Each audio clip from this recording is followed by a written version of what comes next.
Selamat datang kembali sahabat pendengar dalam perjalanan mencekam Tumbal Dagang Kutukan dari Gunung Keramat. Jika di episode sebelumnya kita simak perjuangan Sarman yang tak berujung, kita akan melangkah lebih dalam ke dalam kegelapan yang menanti. Pilihan telah diletakkan di atas meja, sebuah keputusan yang akan mengubah takdir dan sebuah janji yang mungkin akan menuntut lebih dari yang bisa dibayangkan.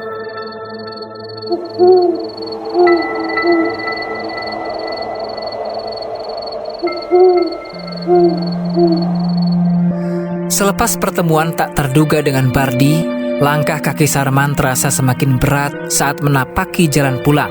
Seolah setiap jejak yang ia tinggalkan di tanah basah adalah sumpah yang mengingat.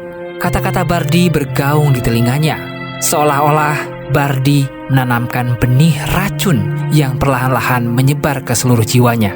Tawaran jalan pintas itu, janji kekayaan, semuanya terasa begitu menggiurkan.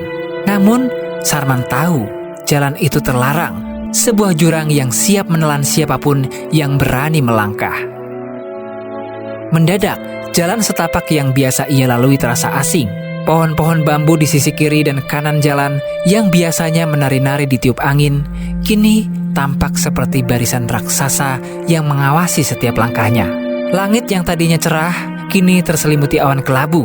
Jalanan yang tadinya basah oleh embun, kini terasa dingin dan lembab.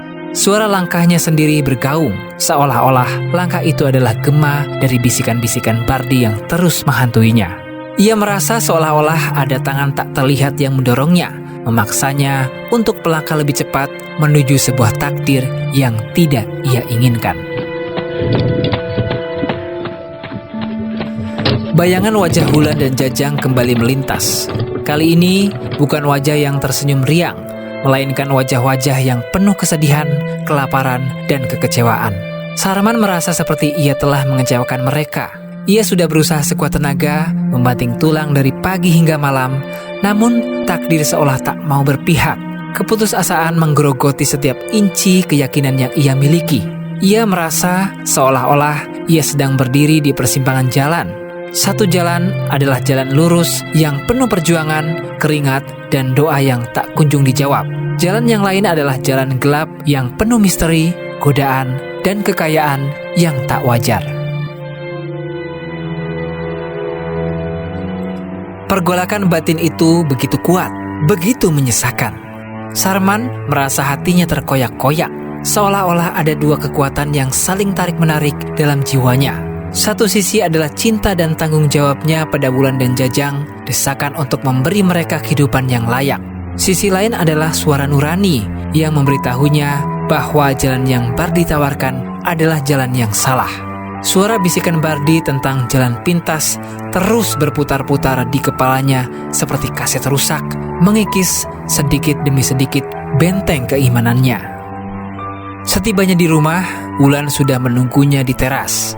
Wanita itu melihat Sarman dengan tatapan penuh tanya, namun ia memilih untuk diam, menunggu Sarman berbicara. Keheningan di antara mereka terasa begitu berat, dipenuhi oleh kecemasan yang tidak terucapkan. Wulan merasakan adanya perbedaan dari suaminya, sesuatu yang gelap dan mengkhawatirkan. Di dalam rumah, Jajang sedang tertidur pulas di atas tikar usang. Sarman menatap wajah polos anaknya, dadanya terasa sesak. Ia merasa begitu terbebani, begitu hancur. Ia merasa bahwa ia adalah satu-satunya yang bisa menyelamatkan keluarganya dari kemiskinan. Namun, ia harus membayar harga yang tak bisa terbayangkan. Kang, kenapa pulangnya terlambat? Gerobaknya masih penuh. Iya, Lan, masih penuh. Ya sudah, tidak apa-apa, Kang. Akang mandi dulu ya, terus sholat. Tadi di jalan aku ketemu Bardi. Dia bilang ada jalan lain. Jalan? Jalan apa, Kang? Aku tidak tahu, tapi aku merasa jalan itu jalan yang salah. Dialog singkat itu menggantung di udara, menciptakan jurang yang dalam antara Sarman dan Wulan. Wulan tahu ada sesuatu yang disembunyikan suaminya. Ia merasakan ketakutan yang menjalar dari hatinya. Namun ia memilih untuk diam, memberikan Sarman ruang. Namun pertanyaan terus berputar di benaknya.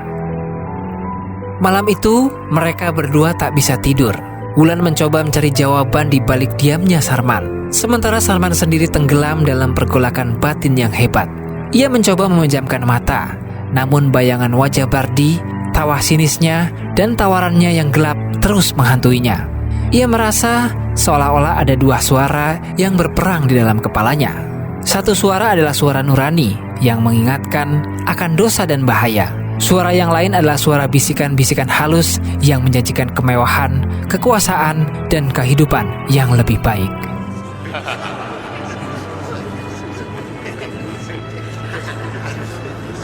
Di tengah kegelapan dan keputusasaan itu, Sarman kini dihadapkan pada pilihan yang sulit.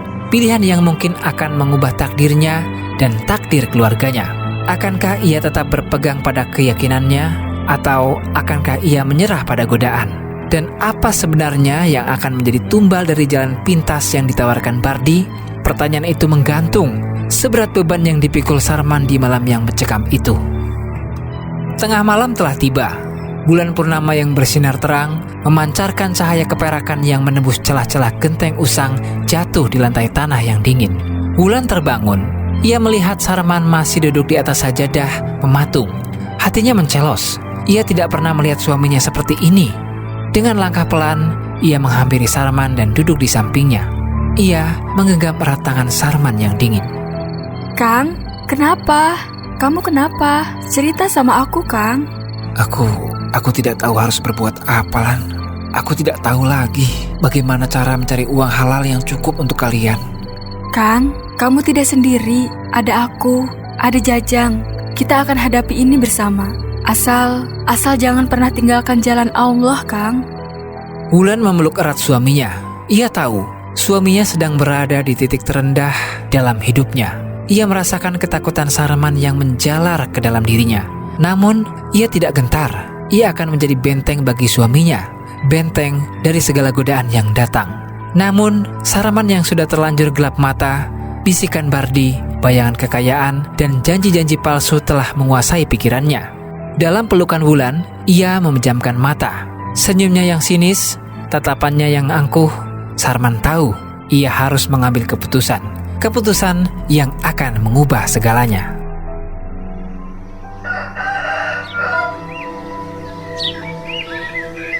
Matahari pagi kembali menyapa.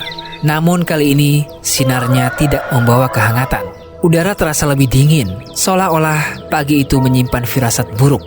Di bawah temaram cahaya lampu minyak yang berkedip, Sarman mulai menyiapkan dagangannya. Ia sibuk merebus potongan daging ayam hingga empuk. Sementara setelah Wulan terbangun, Wulan kembali meracik bumbu-bumbu. Namun, ada yang berbeda dari Sarman pagi itu. Gerakannya tidak lagi cekatan, matanya kosong, pikirannya melayang jauh. Ia tidak lagi bersemangat seperti biasanya. Kang, kamu kenapa? Wajahmu pucat, kamu sakit. Tidak, Lan, aku baik-baik saja. Wulan hanya terdiam. Ia tahu ada yang disembunyikan Sarman. Setelah semua bumbu siap, Sarman mengambil gerobaknya yang sudah tua. Namun, ia tidak segera mendorongnya. Ia menatap Wulan lekat-lekat, tatapannya penuh arti. Wulan merasakan bulu kuduknya merinding. Firasat buruk kembali menyelimuti hatinya. Lan, kamu tahu, ada kalanya kita harus mengambil jalan yang tidak kita inginkan demi orang-orang yang kita cintai. Maksudmu apa, Kang? Jalan apa? Mungkin hari ini aku akan mengambil jalan itu. Jalan yang baru ditawarkan. Jawaban Sarman menusuk hati Wulan seperti belati. Wajah Wulan memucat. Ia ingin berteriak, ia ingin memohon, ia ingin melarang Sarman. Namun, ia tidak sanggup. Ia hanya bisa menatap Sarman dengan tatapan nanar. Air matanya mulai menetes. Sarman tidak menunggu jawaban Wulan. Ia langsung mendorong gerobaknya, bukan ke arah pasar, melainkan ke arah rumah Bardi. Tujuannya pagi itu bukan lagi berdagang, melainkan untuk mencari tahu secara detail apa yang Bardi maksud. Ia ingin tahu sejauh mana ia harus melangkah untuk mendapatkan kekayaan itu. Sarman sudah tidak peduli lagi, tekadnya sudah bulat. Ia akan mengambil jalan itu, jalan yang mungkin akan mengubah segalanya atau justru menghancurkan segalanya.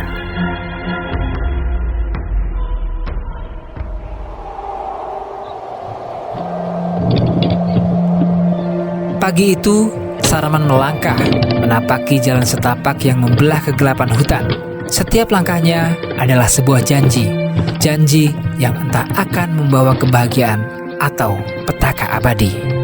Langkah kakinya terasa berat, namun tekadnya sudah bulat. Ia berjalan menyusuri jalan desa yang mulai ramai. Ia melewati para petani yang bergegas ke sawah, ibu-ibu yang berbelanja ke pasar, dan anak-anak yang tertawa riang sambil bermain. Namun, kali ini ia tidak menyapa mereka. Pikirannya melayang jauh, dipenuhi bayangan kekayaan, kemewahan, dan janji-janji palsu yang Bardi tawarkan. Setelah berjalan cukup lama, Sarman tiba di pinggir desa. Ia melihat seorang kakek tua yang sedang duduk di bawah pohon beringin. Sarman menghampirinya, mencoba menanyakan arah rumah Bardi. Mbah, maaf, saya mau tanya, rumahnya Bardi itu di sebelah mana ya? Oh, rumahnya Bardi. Itu nak, yang paling besar, seperti istana. Sarman terkejut. Ia menatap ke arah yang ditunjuk oleh kakek itu. Matanya membulat, menelusuri setiap detail dari pemandangan di depannya. Sebuah rumah megah nan mewah berdiri angkuh dengan pagar besi tempa yang menjulang tinggi, seolah tak mengizinkan siapapun masuk. Gerbangnya diukir dengan motif rumah, dan di halaman bunga-bunga indah bermekaran, kontras dengan gusamnya gerobak soto Sarman. Rumah itu tampak seperti sebuah istana, berbanding 180 derajat dengan rumah Bardi yang ia kenal dulu. Sarman tak sanggup berkata-kata. Ia hanya bisa menatap rumah itu dengan pandangan kosong. Hatinya mencelos. Ia tidak menyangka Bardi bisa berubah sejauh ini. Perasaan kagetnya bercampur dengan kecemburuan dan kekaguman yang tak bisa ia hindari. Ia merasa kecil, sangat kecil di hadapan kemegahan itu. Setelah beberapa saat, ia menghela napas panjang, mengumpulkan keberaniannya, dan mulai mendorong gerobak tuanya menuju gerbang. Namun, di depan gerbang yang tertutup rapat, ia dilanda keraguan. Ia mencoba memanggil nama Bardi beberapa kali, namun suaranya tenggelam dalam keheningan yang suram. Di halaman rumah yang luas itu, tidak ada tanda-tanda kehidupan. Suasana sepi, seolah rumah itu menyimpan misteri yang tak bisa dijelaskan. Sarman yang dilanda kebingungan melihat sebuah bel kecil di tembok gerbang. Dengan ragu, ia menekan tombol itu. Terdengar bunyi lonceng yang nyaring memecah kesunyian. Tak lama kemudian, seorang asisten rumah tangga berpenampilan rapi keluar dari dalam rumah. Wajahnya menunjukkan ekspresi terkejut dan curiga saat melihat penampilan Sarman yang kumuh dan gerobak tuanya. Ada perlu apa ya? Maaf mbak, saya temannya Bardi. Saya mau ketemu Bardi, penting sekali. Asisten rumah tangga itu menatap Sarman dari ujung rambut hingga ujung kaki, lalu beralih ke gerobak soto Sarman. Tatapannya penuh keraguan, seolah tak percaya bahwa seorang pria seperti Sarman bisa menjadi teman majikannya. Teman? Tapi kok penampilannya... Mbak, tolong panggilkan Bardi. Bilang saja Sarman, teman lamanya yang datang. Asisten rumah tangga itu menghela napas panjang. Ia merasa ragu, namun melihat tatapan Sarman yang memohon, ia akhirnya mengangguk. Ia berbalik, masuk ke dalam rumah, dan membiarkan Sarman menunggu dalam ketidakpastian. Setelah beberapa saat, suara langkah kaki Bardi terdengar dari dalam rumah. Bardi keluar dengan senyum yang dipaksakan. Ia tidak lagi menggunakan pakaian santai seperti kemarin. Ia mengenakan kemeja mahal, celana mahal, dan jam tangan yang berkilauan. Ia menatap Sarman bukan dengan senyum hangat seorang teman, melainkan dengan tatapan sinis. Sarman, ada perlu apa kamu kemari? Sampai bawa gerobak segala. Kamu tidak malu? Bardi, aku ada perlu sama kamu. Perlu apa? Apa kamu sudah berubah pikiran? Apa kamu sudah siap untuk menjadi orang kaya sepertiku? Sarman terdiam. Ia merasakan hatinya mencelos, namun ia harus melanjutkan. Ia menatap Bardi, matanya dipenuhi dengan keputusasaan. Bardi, aku terpaksa. Aku ingin tahu lebih jauh tentang jalan pintas yang kamu tawarkan kemarin. Nah, itu baru temanku. Ayo, masuklah.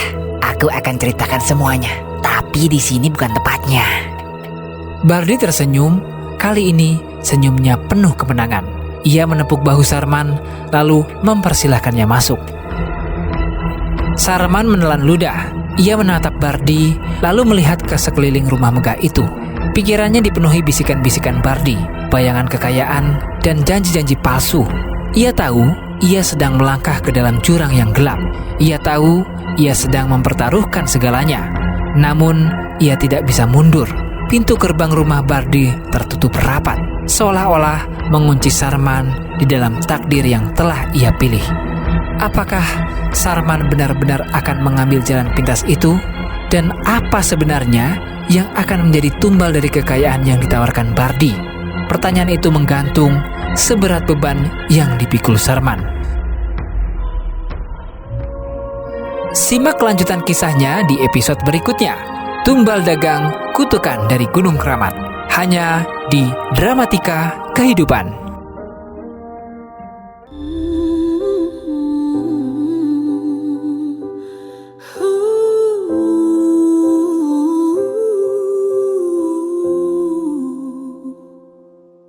Dalam sunyi ku dengar rindu, dalam gelap ku cari arah.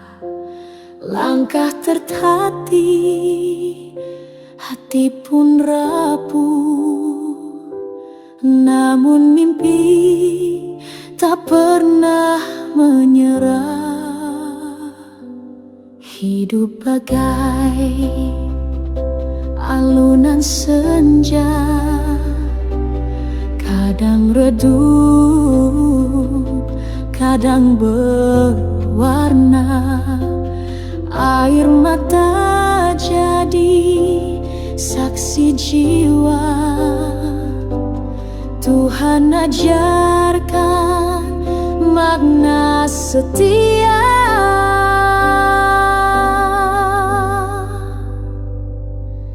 Dari luka menjadi cahaya,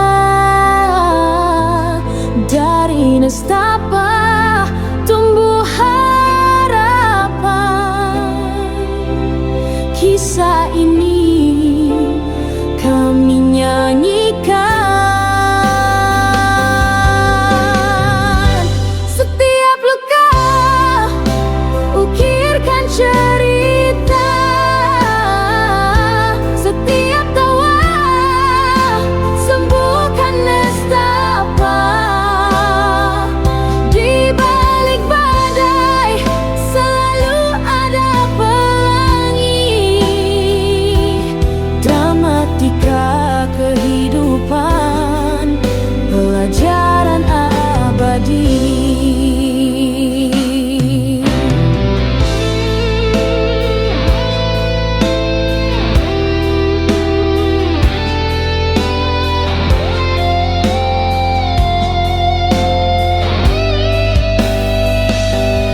Setiap luka ukirkan cerita,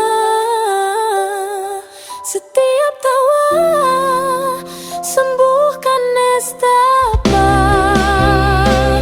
Di balik badai selalu ada pelangi.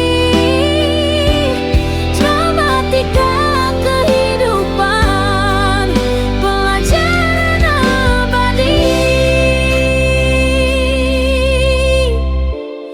Dramatika kehidupan, kisah sejati.